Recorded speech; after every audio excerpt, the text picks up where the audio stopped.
ప్రియమైన దేవుని పిల్లలారా, మరొకసారి చేరుతున్న ప్రభునామాలు వందనాలు. యోహాను సువార్త 15వ అధ్యాయము 14వ అధ్యాయము 15వ వచనం మరొకసారి చదువుకుందామండి.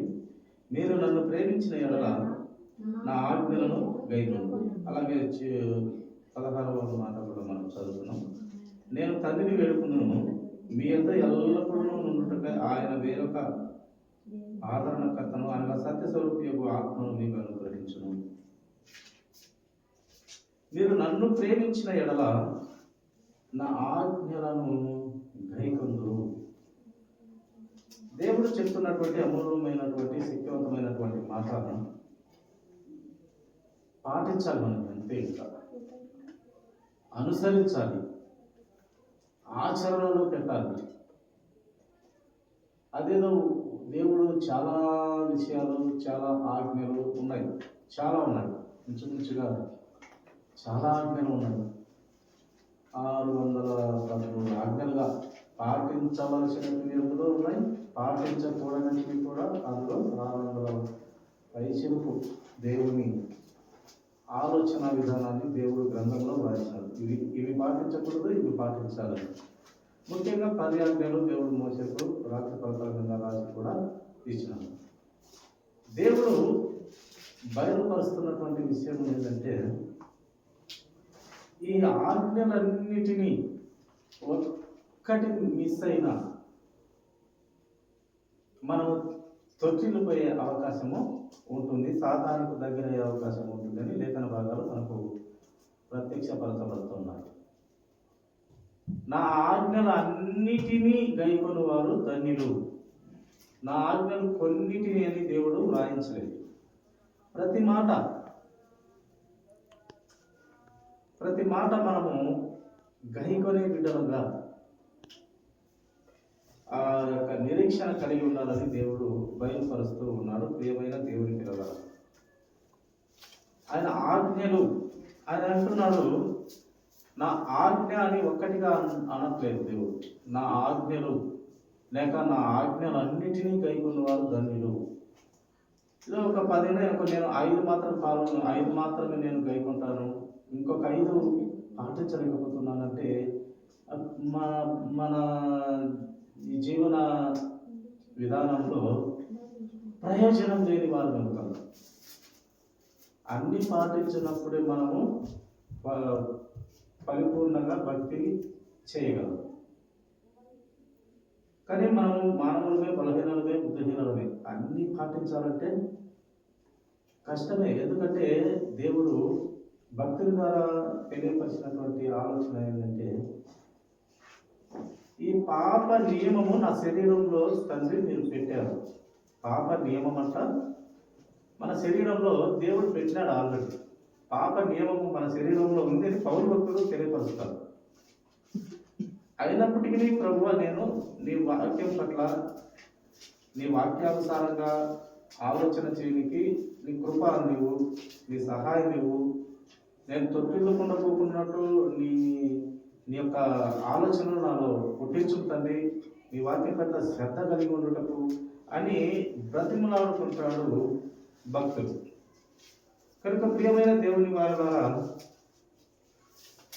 అంటే తొందరగా పాపానికి పడిపోయే స్వభావం మనది. ఎందుకంటే దేవుడు చాలా చోట్ల, చాలా పిల్లల విషయంలో అయితేనే, యవ్వనస్తుల విషయంలో అయితేనే, వృద్ధాప్యుల విషయంలో అయితేనే, జీవితం అంతా అయితేనేమి, ఏ దశలో జీవితంలో అయితేనేమి సులువుగా పాపానికి అడిగిపోతారు, సులువుగా పాపంలోకి పడిపోతారు. సులువుగా ఒక చిన్న కోపంతో పాపం పడవచ్చు, ఒక కంటి చూపుతో ఆలోచన తప్పు చేసిన పాపంలో పడవచ్చు, మన ప్రవర్తన తీరు సరి లేకుండా పాపంలో పడవచ్చు. చాలా విషయాల్లో పడిపోయే అవకాశాలు ఎక్కువ. కనుకనే ఈ దేవుని ఆజ్ఞలు చాలా ఉన్నాయి, చాలా మనల్ని చెక్కనికి అనమాట, మనల్ని దిద్దనికి, మనల్ని సరి చేయబడడానికి, మన బుద్ధి జ్ఞానం కలిగి నడుచుకున్నట్టుకు చాలా ఆజ్ఞలు మనల్ని ఆలోచింపజేసి క్రీస్తు పరిపూర్ణతలోకి తీసుకెళ్తాయి. ప్రతి దేవుని నోటి నుండి వెలువడినటువంటి వాక్యం. కనుక ప్రతి మాట విలువైంది. ఇదో నేను ఒక 10 ఆజ్ఞలు ఉన్నాయి కదా, 9 ఆజ్ఞలు నేను కరెక్ట్గా ఉంటాను, ఒక ఆజ్ఞ నేను ఉండలేకపోతున్నాను, ఆ ఒక్కటి మినహాయించి 9 నేను కరెక్ట్గా ఉన్నానంటే ఆ ఒక్కటితోనే పరిపూర్ణత లేని పిల్లలం అయిపోతాం, విశ్వాసము లేని పిల్లలం అయిపోతాం. ప్రతిరోజు వాక్యం నేర్చుకోవాలంట, వాక్యం మన జీవితాన్ని సరిదిద్దుకోవాలంట. బైబిల్ చెప్తున్నటువంటి, పండితులు చెప్తున్నటువంటి విలువైన మాట. ప్రతిరోజు నేర్చుకోవాల్సిందే, ప్రతిరోజు మన బ్రతుకు మార్చుకొని దిద్దుకోవాల్సింది. ప్రతిరోజు వాక్యము నేర్చుకోవాలా, ప్రతిరోజు ఆ వాక్యం అర్థం చేసుకొని వాక్య ప్రకారం బ్రతకడానికి, మన బ్రతుకుని దిద్దుకొని బ్రతకడానికి వాక్యం మనకు రెండంచుల ఖడ్గంగా ఎటువంటి అది ఎముకల మూలుగులే కూడా దూరుచు మనల్ని చిక్కుతుంది అన్నమాట వాక్యం. ఎటువంటి ఖడ్గం కంటే పదునైన ఖడ్గంగా, రెండంచుల ఖడ్గంగా ఎముకల మూలకి, హృదయాల్లోకి వెళ్ళి మన ఆలోచన విధానాన్ని మార్చగలిగే శక్తి దేవుని నోట నుండి వెలువడిన ఆ మాటకే ఉంది.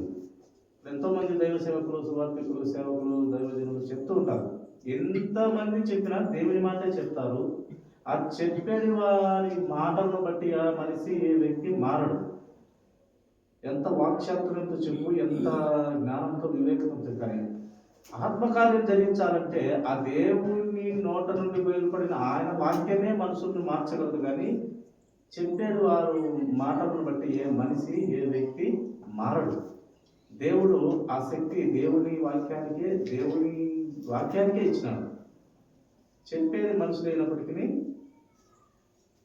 పరిశుద్ధ ఆత్మను పొందుకొని చెప్తారు కనుక, లేక దేవుని మాటే, ఆయన మాటే వీరి నోటిలో నుంచి బయలుపడుతుంది కనుక ఆ కార్యము వాక్యమే చేసుకొని ముందుకు వెళ్తూ ఉంటుంది.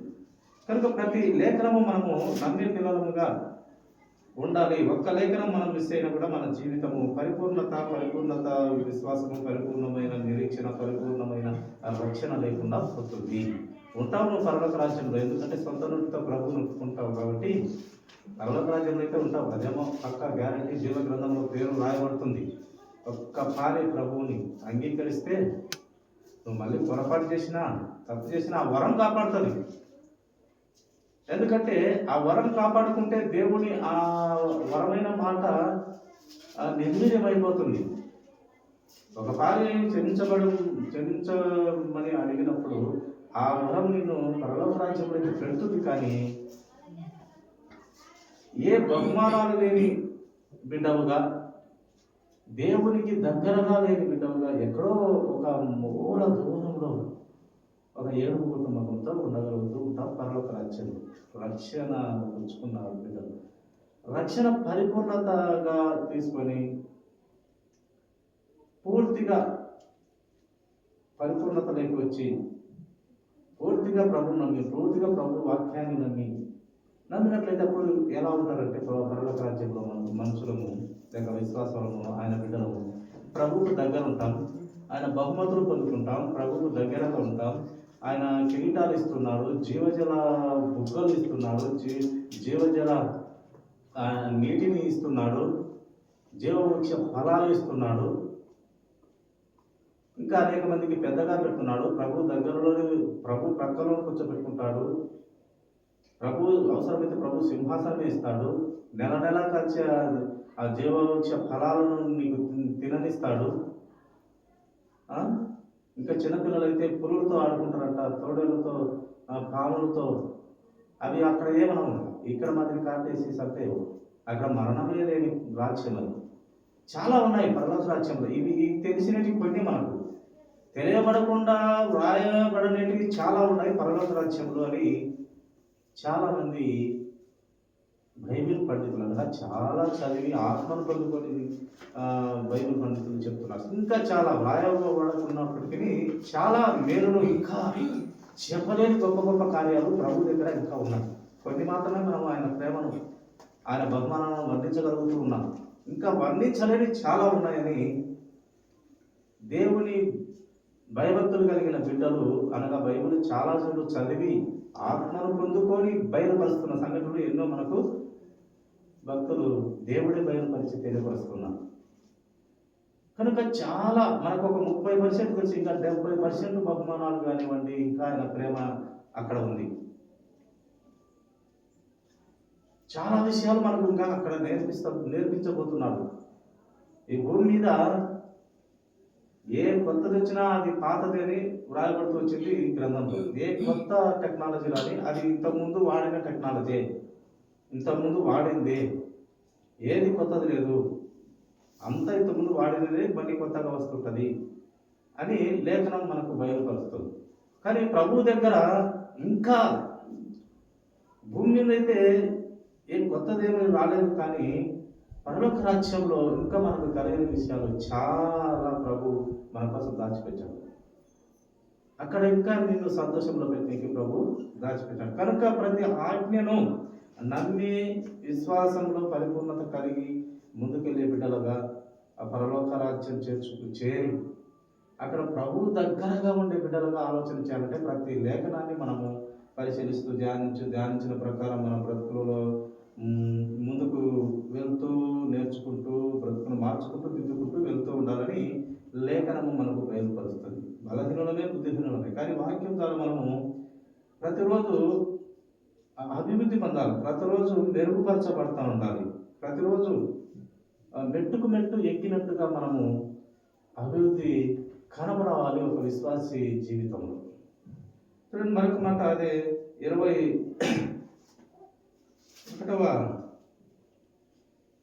మాట కూడా చదువుకుంది. యోహాను 14వ అధ్యాయం 21వ వచనం మరొక మాట చదువుతామండి. నా ఆజ్ఞలను అంగీకరించి వాటిని గైకొను వాడే నన్ను ప్రేమించువాడు. ఆయన మాట విని దాని ప్రకారం నడుచుకున్నవాడు అంటే దేవుని ప్రేమించేది. ఇంకా మిగతా వాడు ఏదో కొన్ని వింటాడు, కొన్ని గాలికి వదిలేస్తూ ఉంటాం.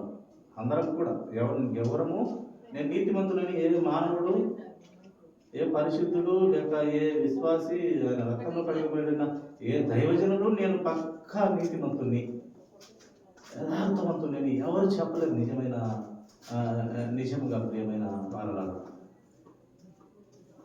కానీ చనిపోయేలోపు ఆ పవిత్రత, ఆ యథార్థత, ఆ నీతి, ఆ క్రీస్తు సారూప్యత ధరించుకోవడం, ఆయనకున్న మనసు సంపాదించుకోవడం చనిపోయేలోపు మనము తెచ్చుకోవాలి. ఎందుకంటే పాపం ఏమనే మనలో ఉంది, బాల్యం నుండి మన ఆలోచనలు చెడ్డయే, ఎంత నీతిగా బ్రతికినా ప్రభు దృష్టికి, ఆయన దృష్టికి చూస్తే నీతిమంతుడు ఎవరు దొరకడు అనే మాటలు మనకు స్పష్టంగా ఉన్నాయి. కనుక అంత పవిత్రతగా బ్రతికిన వారు ఎవరైనా భూమి మీద ఉన్నారు అంటే ఒక ప్రభువు వారు తప్పితే మనిషి మానవుడు నీతిమంతులు లేడు. కానీ నీతిమంతులం అవుతామన్న ధీమాతో క్రీస్తు మనసును, ఆయనకున్న మనసు మనం ధరించుకొని ఆ నిరీక్షణ కలిగి వాక్యంతో సరిచేయబడుతూ ముందుకు ఆత్మీయంగా వెళ్ళాలని వాక్యం మనకు వివరిస్తుంది. ప్రియమైన దేవుని వారలారా, నా ఆజ్ఞలను అంగీకరించి వాటిని గైకొను వాడే నన్ను ప్రేమించువాడు. నన్ను ప్రేమించువాడు నా తండ్రి వలన ప్రేమింపబడును. ఎవరైతే యేసుక్రీస్తు ప్రభు వారిని ప్రేమిస్తారో, క్రీస్తును ప్రేమిస్తారో, ఎందుకంటే ఆయన పాపం లేని మనిషిగా దేవుడైనప్పటికీ మనలాంటి శరీరంతో పుట్టాడు, పాపం లేకుండా పుట్టాడు. పాపలతో కూర్చొని పాపలతో తిరిగినప్పటికీ పాపాన్ని అంటించుకోలేదు. ఆయనను రక్షిస్తూ వస్తున్నాడు, కానీ వారి పాపాన్ని విడిచిపెట్టమని గద్దిస్తున్నాడే, కానీ పాపం అంటించుకున్న ఆ మనిషి అయితే పరిపూర్ణ మానవుడైతే కాదు. పాపం అంటించుకున్న పరిపూర్ణ మానవుడైతే కాదు. యేసుక్రీస్తు ప్రభు పరిపూర్ణ దేవుడైన మానవ స్వరూపంలో, మానవ కోరికలో మనలాంటి శరీరంతో బ్రతికినప్పటికీ మనలాంటి ఒక గిచ్చిన మనకు చూపుంటుంది. అలాంటి శరీరంతో ఆయన కూడా అది భూమి మీదకి అడుగుపెట్టి పాపాన్ని జయించిన వీరుడు, ధీరుడు, సూర్యుడుగా మన ప్రభువు ప్రపంచంలో మొట్టమొదటి దేవుడైన మనిషిగా ఒక క్రీస్తు ప్రభు వారే నిలుస్తాడు. ప్రియమైన దేవుని ప్రజలారా, ఒక క్రీస్తు ప్రభు వారే పాపము అంటించుకొని ఆయనగా మనకు ఆయన ఒక్కరే కనపడతారు. ఇంకా భూమి మీద మనిషి దేవతలు అనబడిన వారు, దేవుళ్ళు అనబడిన వారు కూడా లేరు. అంత పవిత్రత కలిగిన యేసుక్రీస్తు ప్రభువు. కనుక నన్ను ప్రేమించినట్లయితే, యేసయ్య అను నేను నన్ను ప్రేమించినట్లయితే నా పిల్లలు నా తండ్రి వలన ప్రేమించబడతారు. నా తండ్రి వారిని ప్రేమిస్తాడు. నన్ను ప్రేమిస్తే నా తండ్రి పరలోక రాజ్యంలో ఉన్నాడు, ఆయన మిమ్ములను ప్రేమిస్తాడు.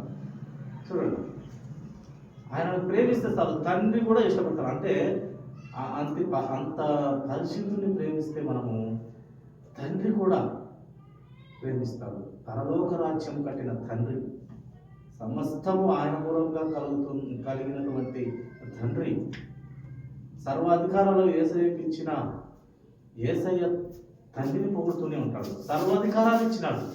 అయ్యమ్మ నేను గొప్ప అని లూసిఫర్ మాదిరి ఆలోచన చేయలేదు మన ప్రభువు. ఎంత అధికారం ఇచ్చినా లూసిఫర్ మాదిరి గర్వపడలేదు, అహంకారం చూపలేదు. అన్నీ ఆయనే చేసినాడు. అన్ని మనిషిని సహా, భూమిని సహా, అంత విశ్వంనంతా ఆయనే చేసినాడు యేసయ్య. తండ్రి ఆ మాటను బట్టి అంత అధికారం ఇచ్చిన మళ్ళీ సర్వంలో సర్వమై ఉన్న క్రీస్తు తండ్రికి లోపడతాడు. అంత ఆయన తయారు చేసినాడు, మళ్ళీ తండ్రికి లోపడతాడు. అంత ఏమంటాము, అంత పరిశుద్ధత కలిగిన దేవుడు, అహంకారము, గర్వము, కోపము లేని దేవుడుగా ఆయనలో ఒక్కరిలోనే చూడగలుగుతాం ప్రియమైన వారు. ఇంకా ఏ దేవుళ్ళో నిజంగా ఆ పరిశుద్ధత, ఆ కనికరము, ఆ దయ, ఆ ప్రేమ, ఆ క్షమ, అన్నిటికీ మించి క్షమ, సంపుతుంటే క్షమించే దేవుడు. సంపుతూ ఉన్నారు, కొరడాలతో కొడుతున్నారు, శూలాలతో చూస్తున్నారు, రాళ్ళతో కొడుతున్నారు, పిడుగులు కొడుతున్నారు, ఆ యొక్క కొరడాలతో చీల్చి చేస్తున్నా కూడా తండ్రి ఏం చేస్తున్నారు తెలియదు, వీరిని క్షమించు అన్న గొప్ప దేవుడు ఎవరన్నా ఉన్నారంటే మన యేసుక్రీస్తు ప్రభు వారైతే ఏమైనా వారు. కనుక ప్రభువును మనము క్రీస్తును ప్రేమించినట్లయితే తండ్రి మనవను ప్రేమిస్తాడు. వానికి నన్ను కరవచ్చుకుందునని చెప్పారు. ఆయన ప్రేమించడమే కాదంట, నిజముగా కుమారుని ప్రేమించిన వారికి తండ్రి కనపరుచుకుంటాడు. తండ్రి ప్రత్యక్షత వారికి కనపడుతుందంట. ప్రియమైన వారు, తండ్రి ప్రత్యక్షత కనపడుతుంది. ఆల్రెడీ కుమారుని చూస్తే తండ్రిని చూసినట్టే. వారు ఏకమై ఉన్నారు. ఎప్పుడు నేను విడిగా ఉండలేదు, ఎప్పుడు నేను ఒక్కరిగా ఫీల్ అవ్వలేదు, నేను ఒంటరిగా ఏనాడో అనుకోలేదు, తండ్రి నాతో ఎప్పుడు ఉన్నాడు అని చెప్పినాడు. ఆయన ఆయన ఆత్మను అప్పచెప్పుకునే సమయంలో, చివరి సమయంలో సిలువలో చనిపోయేటప్పుడు దేవా నా చేయి ఎందుకు విడిచుకొని ఒక్కసారి ఇంకా వదిలేసినాడు దేవుడు చేయి. పట్టుకుంటే ఆయన బ్రతకగలడు. కానీ ప్రజల కోసం రక్తం కార్చి, పరిశుద్ధ రక్తం కార్చి, మిమ్మల్ని నేను కొన్నాను నా రక్తంతో అన్న ప్రభు మాటను బట్టి ఆయన చనిపోవాలి, చనిపోయేదానికి వచ్చినాడు. కనుక చేయి వదిలి మరణమైనాడు. దేవుని కుమారుడు కనుక తిరిగి మరణపు ముళ్ళు విరిచి చెప్పినట్టుగా 3వ దినాన లేచి కనపడి శిష్యులకు కనపడి శిష్యులలో పరిపూర్ణ మానవుడుగా చేసినాడు. ఎందుకంటే ప్రభు కోసం సాక్షులు అయిపోయినారు. ప్రభు కోసం రంపాలకు కూడా నడిమికి చీల్చి రంపాలతో వస్తున్నా, మళ్ళీ రివర్స్లో సిలువ వేసిన, ఇంటి గుర్తులో సిలువ వేసిన, ఎన్ని రకాలుగా హింసించిన, ప్రాణాలైనా పెట్టారు, సాక్షులైనారు. కానీ అది పరిపూర్ణ మానవులుగా బ్రతికినారు శిష్యులు. మళ్ళీ తర్వాత చనిపోయి లేచిన తర్వాత, మళ్ళీ అంతకుముందు పరిపూర్ణ మానవులుగా అయితే లేరు. కానీ చనిపోయి తిరిగి లేచి కనపడిన తర్వాత ఆయన మహిమను చూడగలుగుతున్నారు. సృష్టికర్త అయిన దేవుని ఆ ఆలోచన విధానాన్ని బాగా అర్థమై వారు పరిపూర్ణ మానవులుగా బ్రతకగలుగుతూ మనకు మాదిరి పెట్టినారు అపోస్తలులు. కనుక ప్రియమైన దేవుని జనాంగమా, కుమారుని ప్రేమిస్తే తండ్రి మనమును ప్రేమిస్తాడు. తండ్రి ప్రేమించడమే కాదు, ఆయన ప్రత్యక్షత ప్రేమించిన వారికి కనబరుచుకుంటాడు అని లేఖన భావం బయలుపరుస్తుంది. ప్రియమైన వారు చూడండి, అలాగే 23వ వచనం కూడా మాట మనం చూస్తాం. యేసు, ఒకడు నన్ను ప్రేమించిన యెడల వాడు నా మాట గైకొను, ప్రేమిస్తేనే నన్ను ప్రేమిస్తేనే వాడు నా మాట కైకుంటాడు, ప్రేమించకుంటే నా మాట వినడు అని అర్థంగా మనకు బయలుపరిచాడు. ప్రేమిస్తేనే నా మాట వింటాడు, ప్రేమించలేదంటే సాగు చెప్పి ఆ అపవాదిలోనే బ్రతుకుతూ ఉంటాడు అనేది అర్థంగా ఇక్కడ మనకు కనపడుతుంది. అప్పుడు నా తండ్రి వారిని ప్రేమించును, మేము వారి యొద్దకు వచ్చి వారి యొద్ద నివాసమే చేస్తాం. చూడండి ఎంతలో ప్రేమిస్తారు ఇద్దరు వచ్చి, తండ్రి కుమారుడు కూడా వచ్చి. పరిశుద్ధాత్ముడు ఆల్రెడీ నీకు హృదయంలో ఉంటాడు, తండ్రి కుమారుడు కూడా ఇద్దరు వచ్చి ఆ తండ్రిని కుమారుని ప్రేమించిన బిడ్డ దగ్గర నివాసము చేస్తాము, ఆ తల్లితోనే ఉంటాము అని చెప్తున్నారు. ముగ్గురు కూడా ఉంటారంట. చూడండి ఎంత గొప్పదైన ఆలోచన దేవుడు. కుమారుడు ఆల్రెడీ పాప క్షమాపణ నిమిత్తము మారు మనసు కలిగి బాప్తిసం తీసుకుంటే పరిశుద్ధాత్ముడు ఆల్రెడీ హృదయంలో ఉంటాడు. ఆ పరిశుద్ధాత్ముడు ఉండటమే కాదు, ఆయనను ప్రేమించి ఆయన ఆజ్ఞలను పాటిస్తే వారిద్దరు కూడా కుమారుడు తండ్రి కూడా వచ్చి అతనితో ఉండి నివాసం చేస్తాము అంటున్నారు. అంటే ముగ్గురు కనపరిచినప్పటికీ ఒక వ్యక్తిలోనికి ముగ్గురు ఆహ్వానించబడుతున్నారు, వస్తున్నారు హృదయం లేని, ప్రేమించిన వారి హృదయం లేదు.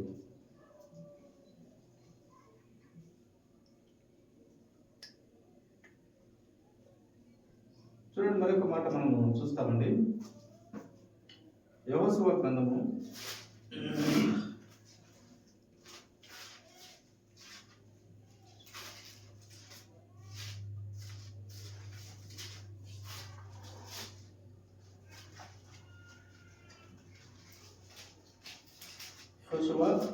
24:17 చదువుకున్నామండి, ముగించుకున్నాము. ఐగుప్తు దేశంలో దాసుల గృహంలో నుండి మనలను మన తండ్రులను రప్పించి మన కన్నుల ఎదుట ఆ గొప్ప సూచిక క్రియను చేసి మనము నడిచిన మార్గములన్నిటిలోనూ మనము వెళ్ళిన ప్రజలందరి మధ్యను మనలను కాపాడిన యెహోవాయే మన దేవుడు. కాపాడిన వాడిని మరువకూడదు. నా శిలువ సువార్త వ్యర్థము కాకుండా నిమిత్తము మీరు నా మరణమును ప్రచురం చేయాలి. మేలు చేసిన వాడిని మరువకూడదు అంటూ ఇక్కడ లేఖనం కనపడుతుంది. ఐగుప్తీయులను 430 సంవత్సరాలు, ఐగుప్తు దేశంలో ఇశ్రాయేలు ప్రజలను 430 సంవత్సరాలు ఇబ్బంది పెడుతుంటే వారి మొర 430 సంవత్సరాలకు దేవుడు విని అప్పుడు వారి చేతుల నుండి మోసే ద్వారా విడిపిస్తూ వచ్చినాడు. అక్కడ ఒక గొప్ప మాట కూడా దేవుడు యెహోవా చెప్పడం ఏం చెప్తారంటే చాలా గొప్పదైన మాట, ప్రియమైన వారి వల్ల. ఏం మాట అంటే, ఐగుప్తీయులకు మోసే అని నీవు ఐగుప్తీయులకు దేవుడవు అని దేవుడే చెప్పినటువంటి సాక్ష్యం. మోసే గారంట ఐగుప్తులందరికీ దేవుడు అంట, దేవుడు చెప్పినటువంటి మాట అది. ఎందుకంటే దేవుని ప్రవక్తగా, దేవుని మధ్యవర్తిగా ఆయన మాటలు ప్రజలకు చెప్తూ, ప్రజల మాటలు దేవునికి చెప్తూ, మొత్తానికి దేవుని ఆలోచన విధానాన్ని ప్రజలకు చేరవేస్తూ, దేవునికి ప్రజలకు మధ్యవర్తిగా, ప్రవక్తగా, మంచి నాయకుడుగా ఉండి మంచి మాటలే, ఆయన చెప్పిన మాటలే తెలియపరుస్తూ ఎన్నో పంచాయతీలు, ఎన్నో ఆ యొక్క సమస్యలను అన్నిటినీ కూడా ఆయన తీరుస్తూ వచ్చినాడు.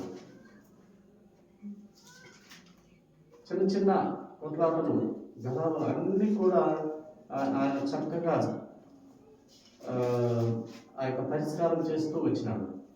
కనుక ఏం చెప్పినాడంటే, నీవు నా మాటలనే, నా ఆలోచన విధానాన్ని, నేను చెప్పిన మాటలనే నీవు చక్కగా చేస్తూ ఆ ఐగుప్తుల హృదయాలను కాఠిన్యం బట్టి నా ఆలోచనలు నువ్వు వారికి చెప్తూ, నా సూచికలు వారికి చూపిస్తూ, నా అద్భుత కార్యాలు వారికి చూపిస్తూ నువ్వు వారికి దేవుడవు, ఇశ్రాయేలు ప్రజలను నీవు రక్షిస్తావు, నా బాహుబలం చేత నీవు, నా ఆలోచన చొప్పున నీవు ఇశ్రాయేలు ప్రజలకు నాయకుడిగా ఉండి నువ్వు రక్షిస్తావని ఎన్ని సంవత్సరాలకు ఎంత ఆ సహనము వరకు ఉంటే దేవుడు ఆయన బిడ్డల్ని కాపాడుకుంటూ వస్తాడు చూడండి. కనుక ఆయన మరువడు. ఎన్ని సంవత్సరాలు, 430 సంవత్సరాలు వారిని చేతులు వదిలేసినాం. దాని తర్వాత ఆ యొక్క ఐగుప్తు నుండి విడిపించినాడు. కనుక ప్రియమైన దేవుని వారి ఇక్కడ ఏం మనం అర్థం చేసుకోవాలంటే, దేవుని ప్రతి నడవడిక, ఆయన మార్గములన్నిటినీ ఆయన ప్రజలందరి మధ్య ఆ ఇశ్రాయేలు ప్రజలను కాపాడుతూ వచ్చాడు, అందరినీ, ఇశ్రాయేలులందరినీ. కనుక అట్టి దేవుని మనము మరువకూడదు. నిజమైన మనమును కాపాడిన దేవుడు యెహోవాయే. ఇశ్రాయేలు నాయకుడైన మోసే ఐగుప్తీయులకు దేవుడవు నీవు అని చెప్పారు. ఆ మాట నిజంగా చాలా శక్తివంతమైన మాట. ప్రియమైన వారు, ఇశ్రాయేలుకు దేవుడు, అందరికీ దేవుడు యేసుక్రీస్తు ప్రభువారు త్రిత్వంగా పరిశుద్ధాత్ముడు, పరమ తండ్రి, కుమారుడు. కనీసుడు ఇక్కడ ఐగుప్తీయులకు నీవు దేవుడవు అని చెప్పినాడంటే ఎంతలా మోషేని ప్రేమించినాడో దేవుడు, ఎంత అధికారం ఇచ్చినాడో చూడండి. దేవుడు అన్నటువంటి మాట నిజంగా ఆ మాట విని నేను చాలా ఆశ్చర్యంగా, ఏంది దేవుడు ఒక దేశ పట్టణస్థులకు నీవు వారికి దేవుడు అని చెప్పినాడు. దేవుడే నీవు వారికి దేవుడు అంటే ఆ యొక్క ఆ చెప్పిన మాట వినని ఆ గర్వం పట్టిన ఆ యొక్క వారిని నీవు నీ మాటల ద్వారా, నీ అద్భుత కార్యాల ద్వారా, నేను చెప్పినటువంటి మాటని అద్భుత కార్యాల ద్వారా, సూచక క్రియల ద్వారా నీవు ఆ ప్రజలను విడిపించినావు. నా మాట ప్రకారం నువ్వు చేస్తూ వచ్చినావు. కనుక నీవు ఐగుప్తీయులకు మోసే దేవుడు నీవు అని చెప్పినాడు. కనుక ప్రియమైన దేవుని ప్రజలరా, అందుకే చూడండి, దేవుడు నా మాట విని నా ఆజ్ఞల చొప్పున ఎవరైతే వింటారో, నా యొక్క రాజ్య సువార్త విస్తరణకై ఎవరు పాటుపడతారో, నా సువార్త ఎవరు ఎక్కువగా భారం కలిగి నా శిలువనెత్తుకొని మోస్తారో, ఆ ధన్యత పరలోక రాజ్యంలో నా సింహాసనం ఇస్తానన్నాడు. ఇక్కడ మోసేకి ఆ దేశం మీద దేవుడు అన్నాడు. నిజంగా మనిషిని దేవుడు ఏం చేయాలనుకుంటున్నాడంటే, ఈ పాపపు లోకంలో ప్రతి విధమైన జ్ఞానాన్ని, బుద్ధి అన్ని నేర్పి, ఈ పాపపు లోకంలో ప్రతి విధమైన జ్ఞానము, బుద్ధి, వివేచన, ఆలోచన, జ్ఞానము అన్నీ ఇచ్చి పరిశుద్ధతలో నిన్ను మలిచి, పరిశుద్ధత వైపుకు పూర్తిగా మలిచి, నా అంశ నీవు, నా ముద్దు కుమారుడు నీవు, నా స్నేహితుడు నీవు, అందుకే మిమ్మల్ని దాసులని పిలవక నేను నా స్నేహితులని పిలుస్తున్నానని గ్రంథంలో వ్రాయించాను. దాసులని పిలవట్లే, మీరు తక్కువ వారని పిలవట్లే, మీరు చిన్నవారని దేవుడు పిలవట్లే. నా స్నేహితులు, నా బిడ్డలు, నా సొత్తు మీరు. అందుకే మీరు నా పని కరెక్ట్గా చేస్తే నా సింహాసనం మీకు ఇచ్చేస్తా అన్నాడు దేవుడు. కనుక మనిషిని దేవుడు దేవుడితో సమానంగా పరలోక రాజ్యంలో చూడాలని ఆయన కోరిక, ఆశ, తృష్ణ, ప్రణాళిక, ప్రత్యక్షత. ప్రియమైన వారు, మనిషిని దేవుడిగా చేయడం ఏంటంటే, ఆయన ఎవరైతే దేవుని వాక్యము వచ్చినో, ఎవరికైతే దేవుని వాక్యం వచ్చిన వారు దైవములు అని వ్రాయబడుతూ వచ్చింది గ్రంథంలో. ఎవరికైతే దేవుని వాక్యం వచ్చినో, దేవుని వాక్య ప్రకారం బ్రతుకుతారో, దేవుని కోసం హతసాక్షులవుతారో, దేవుని కోసం ప్రాణాలను లెక్క చేయరు, ఎవరైతే దేవుని కోసం తన భార్య బిడ్డలను, తన ఆస్తులను, కులమును, పిల్లలను, భార్య బిడ్డలను అన్ని 100% విడిచిపెట్టి నా కోసం బ్రతుకుతారో వారికి నా సింహాసనం అన్నారు. నేను నిల్చుండి నా సింహాసనం ఇస్తాను అంటే, అంతలా మనిషిని ప్రేమించి, అంత పాపులమైన మనలను పరిశుద్ధత చేసి పరలోక రాజ్యంలో ఆ సింహాసనం ఎక్కించబోతున్నాడంటే దేవుని ప్రణాళిక, ఆలోచన ఎంత గొప్ప మనిషి ఆలోచన చేసి అంత గొప్ప దేవుని ప్రేమలోకి మనము వెళ్ళాలి, అంతలా ప్రేమించాలి దేవుడు. యేసుక్రీస్తు ప్రభువు అంత ప్రేమ కలిగిన మన ప్రభువు మనకు పరలోక రాజ్యంలో చాలా గొప్ప ధన్యత ఇవ్వబోతున్నాడు. ఆ ధన్యతను ప్రతి ఒక్కరూ పొందుకోవాలి. పౌలు భక్తుడు అంటాడు, నేను ఇంకా వెడలెత్తిని నా యొక్క చివరి ఊపిరి వరకు నా విశ్వాసాన్ని కాపాడుకుంటుని, నేను ముసిలివాడనైతిని, నా పరుగు తుద ముట్టించి తిని, ఇంకా నా కోసము జీవ కిరీటం ఉంది అని ఆయన భక్తులు చెప్పినాడు. పరలోక రాజ్యంలో అంట జీవ కిరీటం, ఇంకా అది ఆ కిరీటం దేవుడే సాక్షాత్తు తలకు పెట్టిస్తే ఇంకా ఇంకా అతనిని మరణం చేసేది ఏముండదు. పరలోక రాజ్యం మరణమే లేని మంచిగా జీవ కిరీటం ఇస్తాడు. మళ్ళీ అదే భక్తుడు ఉంటాడు, నాకే కాదురా నాయన, నాకే కాదు ప్రియమైన సహోదరులారా, ప్రపంచ ప్రజలారా, మీకును ఆ ఘనత ఇవ్వబోతున్నాడు దేవుడు అన్నాడు. నాకే కాదు జీవ కిరీటము మీ కూడాను ఇస్తాడు అని ఆ కింది మాటగా పౌలు గారు చెప్తారు. చాలా విలువైన మాటలు గ్రంథంలో వ్రాయించినాడు మనుషుల్ని ప్రేమించి. కనుక అట్టి స్థితిలో మనము ముందుకెళ్ళాలని, అంతలా దేవుని ప్రేమించి ఆయన ప్రేమను పొందుకొని ఆయన ఘనతను మనము, ఆయన రాజ్య విస్తరణకై మనం పాటుపడాలని దేవుడు కోరుతున్నాడు. కనుక అట్టి స్థితిలో మనం ముందుకెళ్దామంటే దేవుని వాక్యం కొద్ది మాత్రం దేవుడు దీవించుగాక. చిన్న ప్రార్థన.